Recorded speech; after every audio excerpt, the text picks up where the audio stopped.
وہ اپنا بیگ ایک طرف رکھ کر صوفے پر بیٹھتا ہوا سبیحہ کے ہاتھ سے ٹھنڈے پانی کا گلاس لیتا ہوا بولا، جہاز کی بھی مجبوری ہے خالہ جان کہ یہ ہوا میں اڑتا ہے، اور یوں بھی جہاز اگر زمین پر گرا بھی تو مرد عورت سارے ہی اکٹھے مرتے ہیں، عورتوں کو مرد بچا تو نہیں لیتے۔ اے ہائے، خدا نہ کرے، کیسی بات منہ سے نکال رہے ہو؟ آمنہ بیگم جہاز کے گرنے کا سن کر دہل گئی۔ ان کے تصور میں ایک ڈاکیومنٹری فلم میں دکھائے جانے والے جہاز کریش کا منظر جیسے روشن ہو گیا۔ توبہ توبہ، خدا ایسی موت کسی دشمن کو بھی نہ دے۔ پھر اسد کو کمرے میں داخل ہوتے دیکھ کر بولی، طلال بچیوں کو لینے آیا ہے، میری تو فکر ختم ہو گئی۔ چلے اچھا ہوا، آپ کی فکر تو ختم ہوئی۔ وہ مسکرائے اور طلال کی طرف بڑھے۔ طلال سے مصافحہ کرنے کے بعد وہ اس کے ساتھ لگ کر بیٹھ گئے۔ طلال، یہ ہماری اماں جان جو ہے نا، یہ کچھ زیادہ ہی پرانے خیالات کی ہیں۔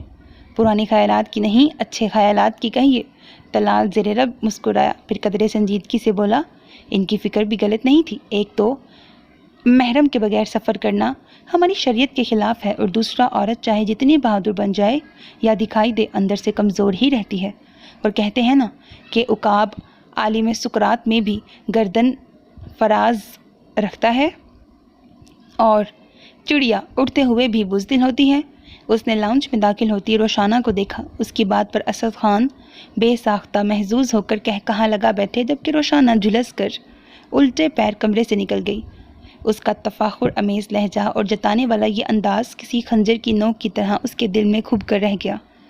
خرم کی بجائے اس کی آمد نے اسے ٹینشن میں مبتلا کر دیا تھا، جبکہ پلوشہ حد سے زیادہ خوش دکھائی دے رہی تھی۔ اس کے خیال میں خرم نے ضرور ان کے کان کھینچے ہوں گے، تبھی وہ اپنے منکوہا کو لینے دوڑے چلے آئے ہیں۔ خدا کرے ایسا ہی ہو، انہیں اپنے رویوں کا احساس ہو گیا ہو۔ اس نے دل ہی دل میں ڈھیروں دعائیں مانگ لیں۔ طلال آیا ہوا ہے، تم لوگ رات ہی اپنی پیکنگ مکمل کر لینا، کل صبح جانا ہے تم لوگوں کو۔ سبیحہ ان کے کمرے میں جھانک کر کہہ گئی تھی، ہم کیا بچے ہیں کہ خود نہیں جا سکتے کہ وہ چلے آئے ہیں لینے کو؟ اس نے باتھ روم کا دروازہ دھاڑ سے بند کر کے تولیہ ایک طرف پھینکا۔ دیکھ نہیں رہی تھی کتنی فکر تھی اماں کو، شکر کرو انہیں اطمینان ہو گیا اس کے آنے سے، اور پھر میرا بھی دل سہما رہتا۔ سبیحہ نے اس پر آنکھیں نکالی، شکر کرو۔ اس نے بیڈ پر لیٹ کر سر سے پیر تک چادر کھینچ لی۔ تم تو بچی ہی ہو آپی، دادی کو بالکل ٹھیک بے اطمینانی رہتی ہے۔ سبیحہ کے جاتے ہی پلوشہ اس کی چادر کھینچتے ہوئے ہنسی۔ اب منہ کیوں چھپا رہی ہو؟ کیا دل میں لڈو پھوٹ رہے ہیں؟ آگ جل رہی ہے دل میں؟ اس نے چادر منہ سے ہٹا کر اسے کھا جانے والی نظروں سے دیکھا۔ خرم آ رہا تھا، یہ کیوں چلے آئے؟ میں ان کے ساتھ ہرگز نہیں جاؤں گی، یہ بات تم دادی کو صاف لفظوں میں کہہ دو۔ وہ گویا پھنکاری، بچکانہ باتیں مت کرو آپی، ہو سکتا ہے انہیں اپنے رویوں پر ندامت ہو رہی ہو اور یوں وہ ازالہ کرنا چاہ رہے ہوں۔ ازالہ کرنا چاہ رہے ہوں؟ وہ چادر ایک طرف پھینک کر اٹھ کر بیٹھ گئی۔ یہ شخص ازالہ کرے گا؟ دیکھا نہیں تم نے، آتے ہی تو دادی کو جتا دیا تھا کہ وہ اپنے کام کے سلسلے میں آئے تھے، اور یہ کہ ان کی امی حضور نے انہیں ڈانٹ ڈپٹ کر بھیجا ہے۔ اوہو آپی، اب ہر بات کو اتنی گہرائی سے لوگی تو کبھی کمپوز نہیں کر سکو گی خود کو۔ بہت سی باتوں کو نظر انداز کرنا چاہیے۔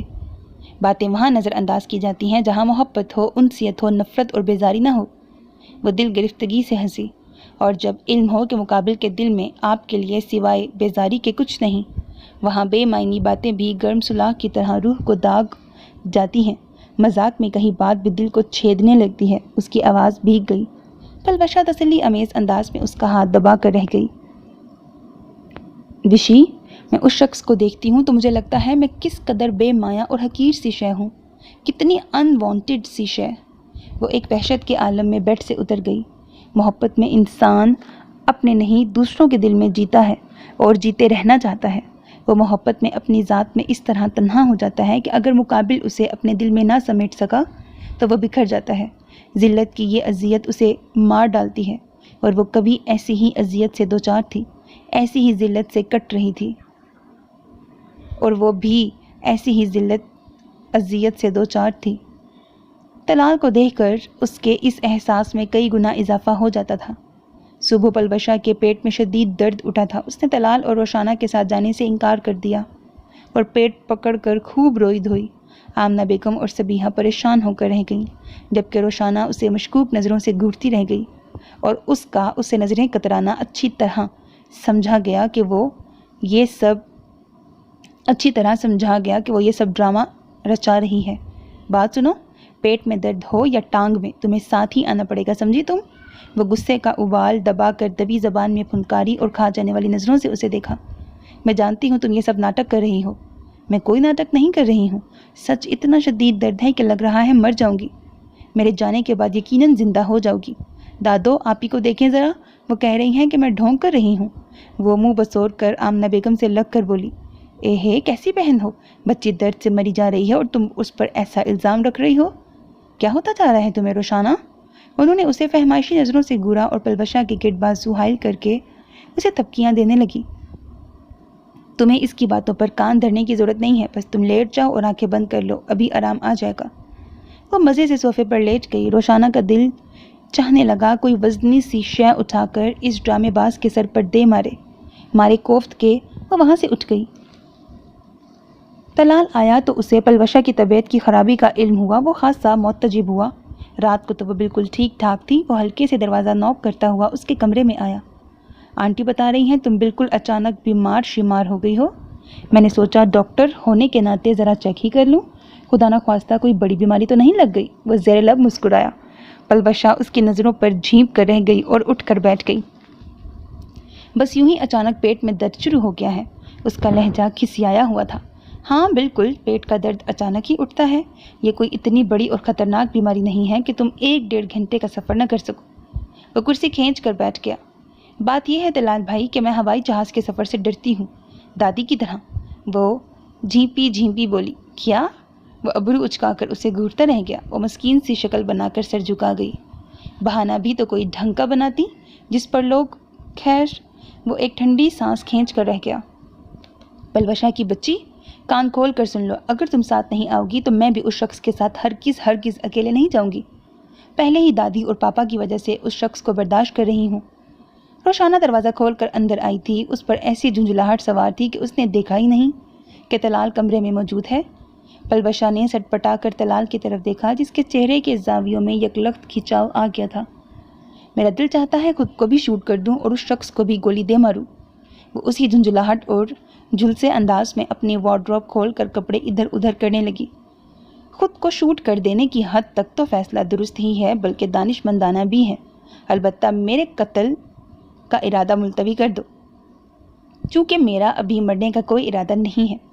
وہ کرسی دھکیل کر اٹھتا ہوا بولا۔ وہ دھک سے رہ گئی۔ اس کا ہاتھ ہینگر پر ٹھٹک کر رہ گیا۔ چاہنے کے باوجود وہ گردن موڑ کر اس کی طرف نہ دیکھ سکی۔ اس کے تو گمان میں بھی نہ تھا کہ وہ اس کمرے میں موجود ہے۔ مجھے ابھی زندہ رہنا ہے اور بہت کچھ کرنا ہے۔ اس کا لہجہ دھیما مگر تپا سا تھا۔ پلوشا سخت ملول اور افسوس سے روشانہ کی طرف دیکھ کر رہ گئی۔ اس عقل کی اندھی پر اسے بھر بھر کر رونا آیا۔ آپ کے پاس یقیناً بہت کچھ کرنے کو ہے، مگر میرے پاس کرنے کو شاید کچھ نہیں رہا۔ ایسی دھوکے باز مکروہ فریبی دنیا میں زندہ رہنا کسی عذاب سے کم نہیں ہے میرے لیے۔ وہ اپنی کھسیاہٹ غصے میں بدل کر چیخی اور ہینگر کیا ہوا سوٹ رول بنا کر وارڈروب کے اندر پھینک کر دروازہ بند کر دیا۔ اور کان کھول کر سن لیں، میں ہرگز آپ کے ساتھ کہیں نہیں جا رہی ہوں۔ تلملاہٹیں عروج پر تھیں۔ وہ لگے ہاتھوں یہ دھواں نکال گئی اور پلٹ کر دروازے کی طرف بڑھ گئی۔ مجبوری ہے، میں امی سے وعدہ کر کے آیا ہوں، سو تمہیں لے کر جانا ہی پڑے گا۔ اس نے جھٹکے سے اس کی کلائی پکڑ لی۔ اس جھٹکے پر وہ ذرا سا لڑکھڑائی اور دیوار سے جا لگی۔ 10-15 منٹوں کے اندر سامان کی پیکنگ کر لو، میں ٹکٹ لے کر آیا ہوں اور مزید بحث سننے کا میں عادی نہیں ہوں۔ اس نے تپتی نظروں سے گھورتے ہوئے جیب سے ٹکٹ نکال کے اس کے آگے لہرائے۔ یہ مفت کے نہیں ہیں، ان پر پیسہ خرچ ہوا ہے۔ روشانہ کا دل چاہا اس ذلت اور سبکی پر اس کا منہ نوچ لے۔ بہت دکھ ہو رہا ہے روپیہ پیسہ خرچ کرنے پر، تو مجھ سے لے لیں اس کی قیمت۔ اس نے جھلس کر اس کے ہاتھ سے ٹکٹ جھپٹنے کی کوشش کی، مگر وہ قطعی چوکنا تھا، سرعت کے ساتھ پیچھے کر گیا۔ قیمت تو میں تم سے ضرور وصول کروں گا، مگر ابھی نہیں، وقت آنے پر۔ وہ زیر لب مسکرایا اور بھووں کی ہلکی سی جنبش کے ساتھ اس کی بھیگی آنکھوں کو بغور دیکھا۔ وہ اعصاب شکن احساس کے ساتھ دیوار سے لگی کھڑی رہ گئی۔ دل چاہ رہا تھا اس کی یہ حسین مسکراہٹ نوچ لے، کپڑے پھاڑ دے اور دھکے دے کر نکال دے۔ اچانک وہ پلٹی اور بھاگتی ہوئی کمرے سے نکل گئی۔ وہ بے ساختہ ایک سانس بھر کر رہ گیا۔ میرا خیال ہے تمہاری بہن کے دماغ کے سارے سکریو ڈھیلے ہو گئے ہیں، انہیں ٹائٹ کرنے کی ضرورت ہے۔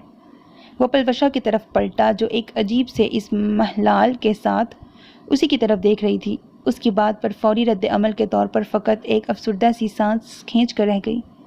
اس کے پاس کہنے کو بہت کچھ تھا مگر ایک جھجک مانے رہی۔ وہ کمرے سے باہر نکل گیا اور راہداری سے گزر کر لابی کی طرف جانے لگا کہ وہ اسے لابی کے پردے کے پاس کھڑی سڑ سڑ آنسو بہاتی دکھائی دی۔ رونے سے اس کا تراشیدہ بدن ہولے ہولے ہل رہا تھا۔ وہ بے ساختہ لب بھینچ کر اس کی پشت پر بکھرے سیاہ بالوں کے خوشنما آبشار کو گھورتا رہ گیا۔ آنکھوں میں رہا، دل میں اتر کر نہیں دیکھا۔ کشتی کے مسافر نے سمندر نہیں دیکھا۔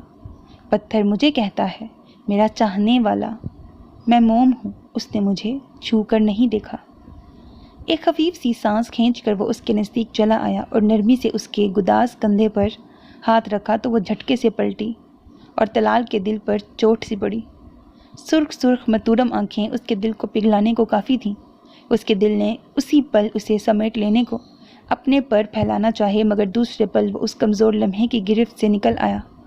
جذبوں کی لگامیں کھینچ لیں، احساسات کی لو نیچے کر لی۔ رونے کا یہ پروگرام رخصتی کے لیے اٹھا رکھو، فی الحال میں تمہیں رخصت کرا کے نہیں لے جا رہا ہوں۔ اس کا لہجہ نیم استہزائیہ تھا۔ اس وقت بے شک جی بھر کر رو لینا، بلکہ ہم دونوں اکٹھے روئیں گے۔ وہ یوں ہنسا جیسے بے حد محظوظ ہو رہا ہو۔ روشانہ اسد کا دل اس کی اس بے مہری پر کٹ کٹ کر گرنے لگا۔ یہ شخص اسے اپنی سب سے بڑی شکست محسوس ہوا۔ زندگی میں کبھی خود کو اتنا بے وقت، بے بس اور بے اختیار محسوس نہیں کیا تھا جتنا آج اور اس وقت کر رہی تھی۔ سچ ہی کہتے ہیں دانا کہ وہ لوگ جو ہمارے بہت قریب ہوتے ہیں وہی لوگ دراصل ہماری زندگیوں کو الجھا دینے اور منتشر کر دینے کا سب سے زیادہ امکان رکھتے ہیں۔ سنو، میں 15-20 منٹوں میں آ رہا ہوں، ایک دو کام نپٹا کر۔ تم اس دوران اپنے سامان کی پیکنگ وغیرہ کر لو۔ اس کا لہجہ بظاہر دھیما تھا مگر اس میں ملائمت نام کو نہ تھی۔ ایک عجیب طرح کا تحکم تھا اس میں، سختی اور وارننگ تھی۔ یہ کہتا ہوا وہ اس کے چہرے سے نگاہیں ہٹا کر بڑے بڑے ڈگ بھرتا راہداری عبور کر گیا۔ کیا سمجھتا ہے یہ شخص خود کو؟ میں ہرگز نہیں جاؤں گی اس بے مہر، ظالم، جنگلی اور سفاک انسان کے ساتھ۔ وہ کمرے میں آئی اور دوپٹہ گلے سے کھینچ کر بیڈ پہ پھینکا اور وارڈروب سے کپڑے کھینچ کھینچ کر نکالنے لگی۔ پلوشا نے دیکھا وہ روتی جا رہی تھی اور سفری بیگ میں اپنی ضرورت کی چیزیں بھرتی جا رہی تھی۔ اس نے اپنی بے ساختہ مسکراہٹ کو چھپانے کے لیے رخ موڑ لیا، تاہم اس کا دل اس کے آنسو اور طلال کی اس صفاقی پر عجیب طرح کی اداسی محسوس کر رہا تھا۔ کاش یہ کام خوشگواری سے ہوتا، یہ سفر محبت اور یگانگت کا سفر ہوتا۔ طلال کوئی 15 منٹ بعد آیا تو وہ سڑ سڑ کرتی تمام پیکنگ کر چکی تھی۔ کپڑے بدل کر سیاہ چادر اوڑھے لابی کے صوفے پر یوں بیٹھی تھی جیسے قتل گاہ پر جانے کے لیے مجرم تیار بیٹھا ہو۔ وہ اپنی بے ساختہ مسکراہٹ کو نہ روک سکا تھا۔ سبیحہ دبی دبی زبان میں اسے ہدایتوں سے نواز رہی تھیں جسے وہ بے دلی اور بیزاری سے سن رہی تھی۔ اسے دیکھ کر وہ بیگ اٹھا کر کھڑی ہو گئی۔ اتنی جلدی بھی نہیں ہے، اطمینان سے بیٹھو، چائے وائے پی کر پھر نکلتے ہیں۔ وہ ہاتھ اٹھا کر کہتا صوفے پر اطمینان سے پھیل کے بیٹھ گیا۔ وہ سر سے پیر تک آگ بگولا ہو کے رہ گئی۔ وہ جانتی تھی یہ شخص اسے جلا جلا کر سلگا سلگا کر مار دینا چاہتا ہے۔ وہ بیٹھا آمنہ بیگم سے باتیں کرنے میں مصروف ہو گیا۔ پروین اسے چائے دے گئی تو وہ اس کی ہلکی ہلکی چسکیاں بھرنے لگا، گویا اسے کوئی جلدی نہ تھی۔ چاہتوں کے لیے ہم دعا تو کریں، عین ممکن ہے کہ بات آگے بڑھے، ابتدا تو کریں۔ وہ جو سنتا نہیں اب کسی بات کو، پیار کی بات شاید وہ سن لے کبھی۔ سوچتے سوچتے ہم تو مر جائیں گے۔ بات کہنی ہے جو ہم کہا تو کریں، ابتدا تو کریں۔ اس نے کوئی چوتھی بار مصطفیٰ خان کے نمبر ڈائل کیے مگر اب کے لائن ڈسکنیکٹ نہ کی اور اپنی ساری ہمتیں مجتمع وہ کرنے لگی۔ تیسری بیل پر اس کی خوبصورت گمبھیر آواز ایئر پیس پر ابھری تھی۔ مصطفیٰ خان اسپیکنگ۔ ہیلو، پلیز کون؟ وہ مسلسل خاموشی پر ذرا جھنجھلایا، تب وہ آہستگی سے بولی، میں لالا رخ بول رہی ہوں، کیسے ہیں آپ؟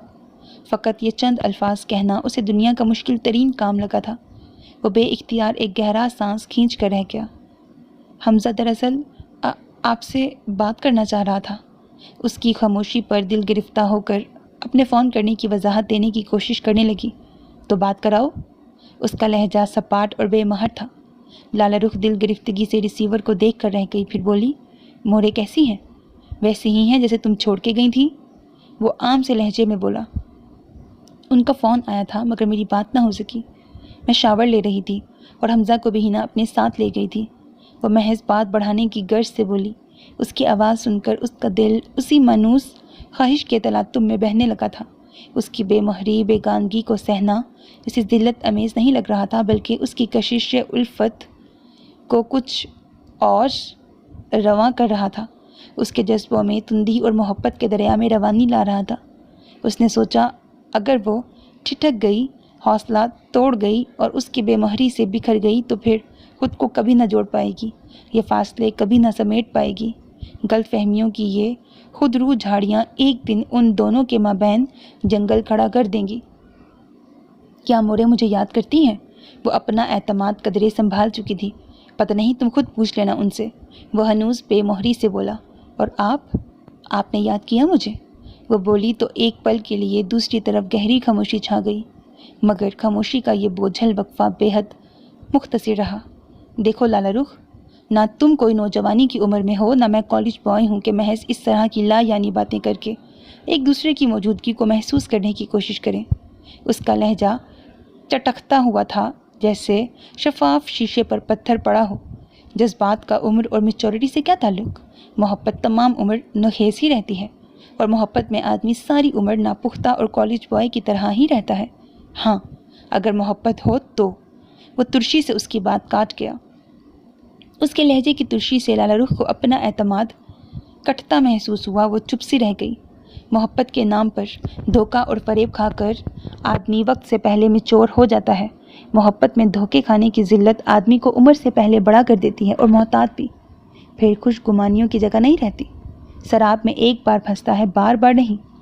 آپ تو مجھے جاننے کا دعویٰ کرتے تھے مصطفیٰ خان، پھر یہ باتیں، یہ اتنی بدگمانیاں کیسے گھر کر گئیں آپ کے دل میں؟ اس ضرب پر اسے اپنی توانائیاں بکھرتی محسوس ہوئیں۔ دعویٰ؟ ہاں، ایسے تو اور بھی بہت سے دعوے کیے تھے۔ اس وقت شاید میں تمہیں اپنے دل کی آنکھوں سے دیکھتا آیا تھا۔ میرے ارد گرد میری محبت کی روشنی پھیلی ہوئی تھی، جس میں تمہارا وجود بہت اجلا اور روشن دکھائی دیتا تھا۔ مگر جب وقت اور حالات کی نظر سے میں نے دیکھنا شروع کیا تو مجھے پتہ چلا کہ میں تو مسلسل اندھیرے کا سفر کر رہا ہوں، جہاں روشنی تو کیا، ایک دل دوست تاریک خلا کے سوا کچھ نہیں ہے۔ وہ سب میری اپنی ہی نظر اور دل کا قصور تھا۔ وہ دل گرفتگی سے ہنس رہا تھا، خود آزاد سی یہ ہنسی جو خود اس کا دل بھی چھید رہی تھی اور لالا رخ کو بھی مارے دے رہی تھی۔ یہ غلط فہمی کی تاریکی ہے۔ بے شک میرا کردار اجلانا صحیح مگر اتنا پست اور ہلکا بھی نہیں ہے مصطفیٰ خان۔ خدا را، مجھے میری نظروں میں اتنا بھی نہ گراؤ کہ میں اٹھ ہی نہ سکوں۔ اس کی آواز شدید کرب سے بھرا گئی۔ وہ چپ سا رہ گیا، پھر شدید ترین بے بسی سے چٹکتا ہوا بولا، کیوں مجھے سکون سے 2 گھڑی جینے نہیں دیتی ہو؟ خود کو جوڑنا چاہتا ہوں، سنبھلنا چاہتا ہوں تو بکھیر دینے پر تل جاتی ہو۔ حمزہ کو فون دو، میں تم سے مزید کوئی بات نہیں کرنا چاہتا۔ میں تمہیں بھول جانا چاہتا ہوں، کوئی بھیانک خواب سمجھ کر۔ وہ اس کی صفاکی پر کٹ کر رہ گئی۔ میں آپ کو نہیں بھول سکتی، اس لیے کہ آپ میرے لیے خواب نہیں ہیں، حقیقت ہے، ایسی حقیقت جو جسم و روح میں اتر جاتی ہے، جو آنکھیں بند کرنے سے بھی نہیں چھپتی، جو بند آنکھوں کے پار بھی اتنی ہی خوشنما دکھائی دیتی ہے جتنی آنکھیں کھولنے پر۔ اس کی ساری انائیں جانے کہاں سوئی تھیں، کن گزرے وقتوں کی باتیں ہو کر رہ گئی تھیں۔ اس پل تو وہ ایسی تشنہ زمین محسوس ہو رہی تھی جو دریا کو اپنے اندر جذب کر لینا چاہتی ہو۔ محبت کیا ہے؟ یہ کسے کہتے ہیں؟ اسے میں نے آپ کے سائے میں آ کے پایا ہے۔ یہ دل کو کس طرح گھیر لیتی ہے، یہ مجھے اب پتہ چلا ہے۔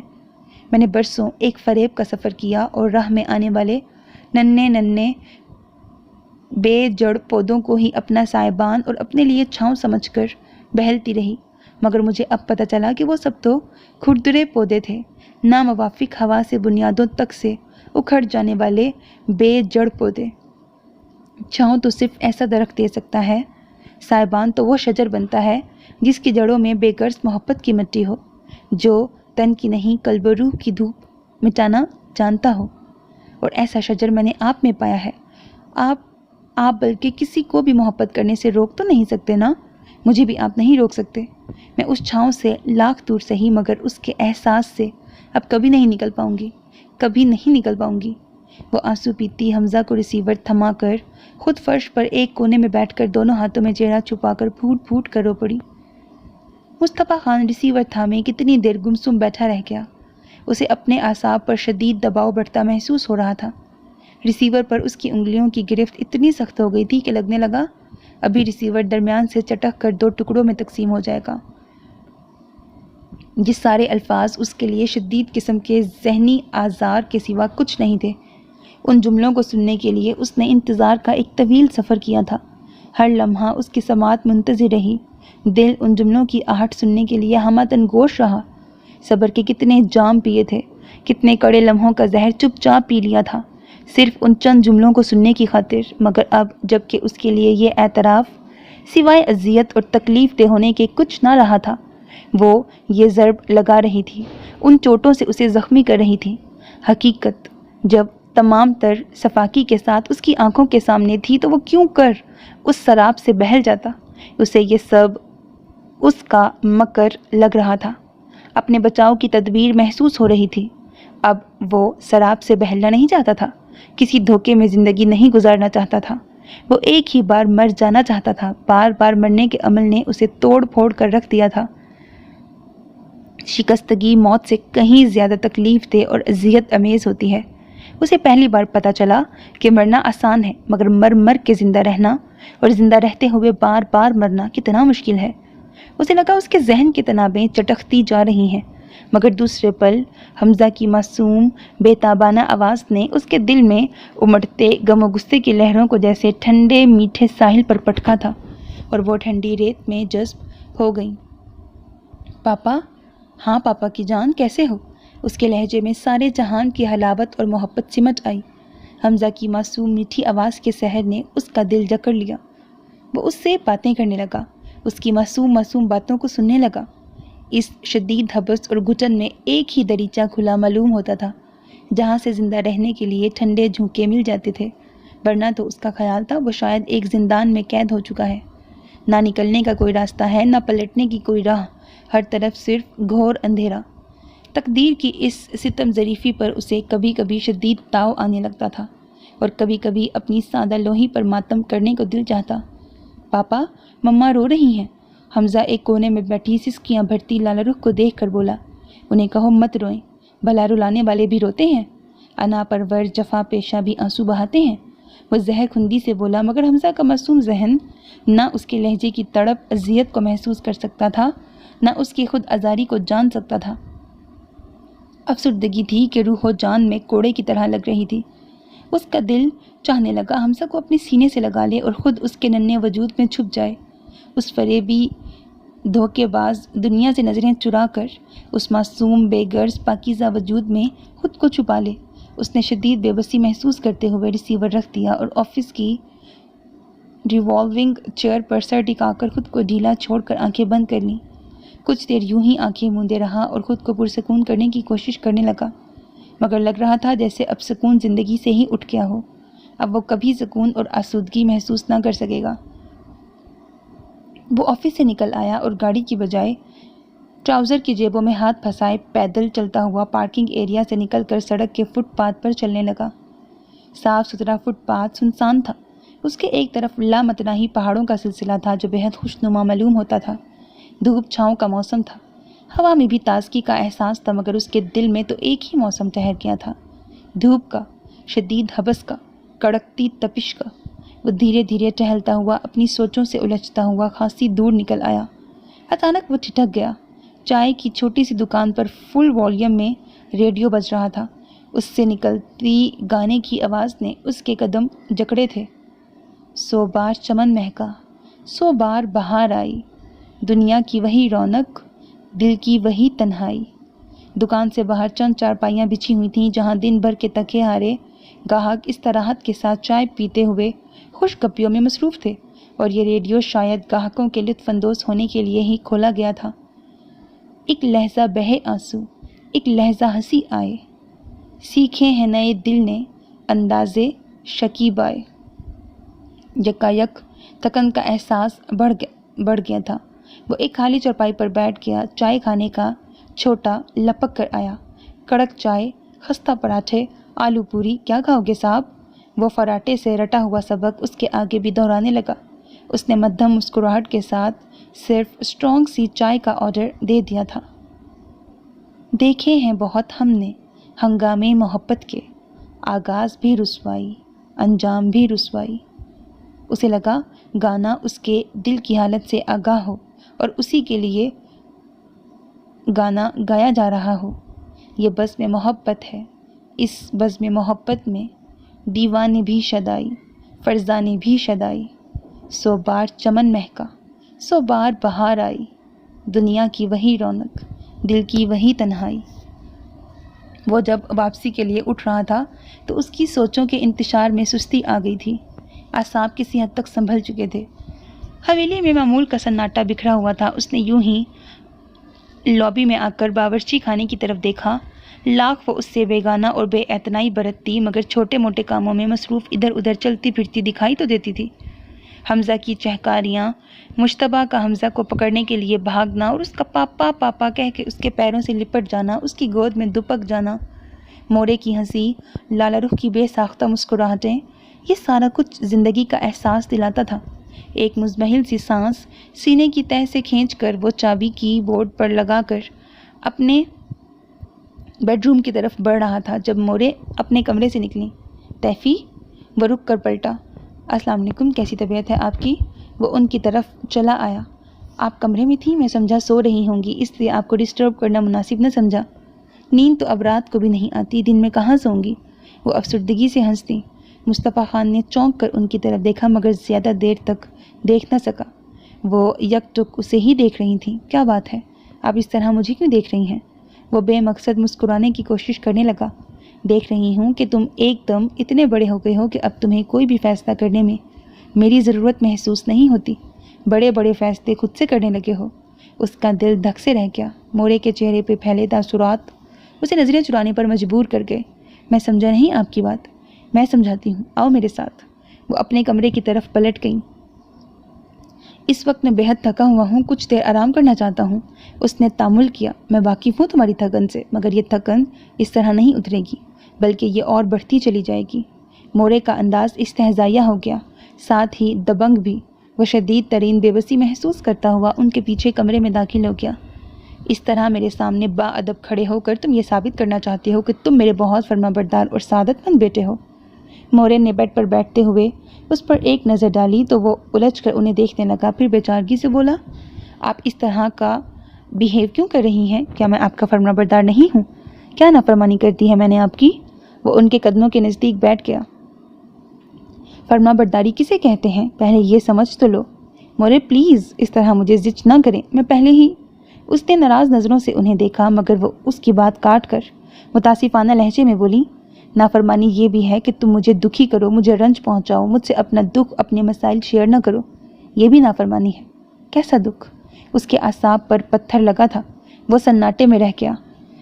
تیفی، لالا رخ کو حویلی سے نکال کر تم نے مجھے دلی رنج پہنچایا ہے۔ تم کیا سمجھتے ہو میں آنکھیں کان رکھتے ہوئے بھی اندھی گونگی بہری ہوں؟ انہوں نے اس کی اٹھنے والی استفہامیہ نگاہوں کے جواب میں اپنی خفکی امیز نظریں ڈالی۔ یہ جو تم ان حالوں میں پہنچے ہوئے ہو، کیا میں نہیں جانتی؟ کچھ محسوس نہیں کر رہی ہوں؟ تمہارے لبوں پر کھلنے والی مسکراہٹ گم ہو گئی ہے، تمہارے وجود پر مستقل ایک اداسی چھائی رہتی ہے۔ تم ہنسنا بھول ہی گئے ہو تیفی، بلکہ بولنا بھی بھول گئے ہو۔ تمہارے دم سے تو میں زندہ ہوں، کیوں مجھے جیتے جی مار دینا چاہتے ہو؟ وہ یک دم رو پڑی۔ اس نے اس طرح بھی انداز میں ان کے گھٹنوں پر اپنا ہاتھ رکھ دیے۔ مورے، ان کے لب کچھ کہنے کی خواہش میں فقط کھل کر رہ گئے۔ اس کے لب کچھ کہنے کی خواہش میں فقط کھل کے رہ گئے اور اس نے ان کے گھٹنوں پر سر ٹکا دیا۔ دکھ کہہ دینے سے ہلکا ہو جاتا ہے پاگل، مجھ سے چھپا کر تم خود کو اور مجھے اذیت دے رہے ہو۔ لالی جیسی پیاری لڑکی تمہیں کوئی دکھ دے سکتی ہے؟ میں کیسے مان لوں؟ مجھے لگتا ہے تم دونوں کے مابین کوئی غلط فہمی پیدا ہو گئی ہے اور تم نے جذباتی ہو کر اسے گھر سے نکال دیا ہے نا؟ انہوں نے اس کا سر اونچا کیا۔ بولو تیفی، ہے نا یہی بات؟ وہ اسے خاموش پا کر جھنجھوڑنے لگی۔ مصطفیٰ خان کے لبوں سے ایک افسردہ سانس نکل گئی۔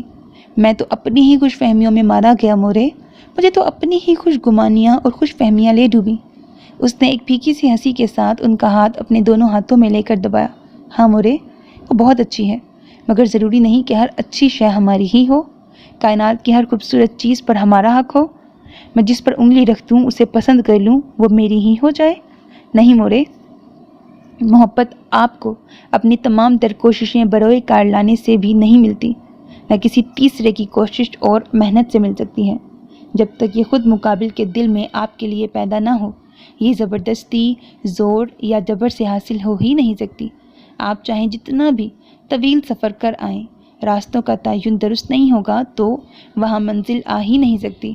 ہاں، منزل کی خواہش میں آپ تا عمر سراب میں بھٹک سکتے ہیں۔ یہ کیا کہہ رہے ہو طیفی؟ وہ ہکا بکا رہ گئیں، ان کی آنکھوں سے بہنے والے آنسو ٹھٹر گئے۔ وہ اس کا چہرہ تکتی رہ گئی۔ مصطفیٰ خان کی سرمئی آنکھوں میں اتنی دھندلاہٹ انہیں آج سے پہلے کبھی نظر نہ آئی تھی۔ یہ اتنے فاصلے کہاں سے آ گئے تم دونوں کے درمیان؟ وہ تڑپ کے رہ گئیں۔ فاصلے؟ ہم قریب ہی کہاں تھے کہ فاصلے پیدا ہوتے؟ وہ تو اول روز سے صدیوں کی مسافت پر کھڑی تھی۔ یہ تو میرا پاگل پن تھا کہ میں فاصلوں کی آہنی دیواروں کو قرب کی آنچ سے پگھلانے کی کوشش کر رہا تھا۔ ہمارے درمیان عارضی ناراض کی رنجش یا ضد نہیں تھی مورے کہ یہ ختم ہو جاتی۔ ہمارے درمیان تو اجنبیت، بیگانگی اور بے مہری کی بہت مضبوط دیواریں کھڑی تھیں جو گر ہی نہیں سکتی تھیں، اس لیے کہ کوئی بھی کوشش یک طرفہ ہو تو کامیاب نہیں ہوتی۔ وہ میری ہے ہی نہیں، بلکہ میری تھی ہی نہیں کبھی۔ وہ سیف الرحمن کی ہے، اسی کی تھی، اسی کی رہے گی۔ اس کا ادراک مجھے اب ہوا ہے۔ وہ اٹھ کر کرسی پر جا کے بیٹھ گیا اور دونوں ہاتھوں میں سر گرا لیا۔ کمرے میں ایک وحشت ناک سناٹا چھا گیا۔ ایسا ہی سناٹا مورے کے دل کو بھی آنے واحد میں نچوڑ گیا تھا۔ اس دھچکے سے ان کی قوت گویائی سلب ہو گئی تھی۔ وہ ٹکر ٹکر مصطفیٰ خان کو دیکھتی رہ گئیں۔ یہی سب کچھ جاننا چاہتی تھی نا آپ؟ جان لیا؟ اس نے سر اٹھا کر متاسفانہ نظروں سے ان کی طرف دیکھا اور پھیکی سی ہنسی کے ساتھ سر جھٹکتا ہوا بولا، شروع سے لے کر آخر تک میں ہی قصوروار ہوں۔ پھر اسے کیا دوش دوں جب رشتہ ہی زور و جبر پر ہوا تھا؟ طلال نے میری خاطر اس پر دباؤ ڈالا تھا اور یوں وہ اس گھر میں آ تو گئی مگر میرے دل کی رونق نہ بڑھا سکی۔ ان دیواروں میں اجالے تو بھر گئی مگر میرے اندر کی تاریکی اور بڑھا گئی۔ اس میں اس کا کوئی قصور نہیں ہے۔ محبت کے حصول کے لیے صرف اس کو پا لینا ہی سب کچھ نہیں ہوتا جس سے آپ محبت کرتے ہیں۔ ایسے وجود کی اہمیت تو بے ثمر درخت کی مانند ہوتی ہے۔ محبت میں روح کا تعلق روح سے جڑنا، قلب کا تعلق قلب سے قائم ہونا شرط ہے۔ چپ ہو جاؤ طیفی، خدا کے لیے چپ ہو جاؤ ورنہ میرا یہ دل پھٹ جائے گا۔ وہ کرب سے چلائیں۔ ان کا چہرہ خطرناک حد تک سفید پڑ گیا تھا۔ انہوں نے اپنے سینے پہ ہاتھ رکھ لیا اور تکیے پر جھک گئیں۔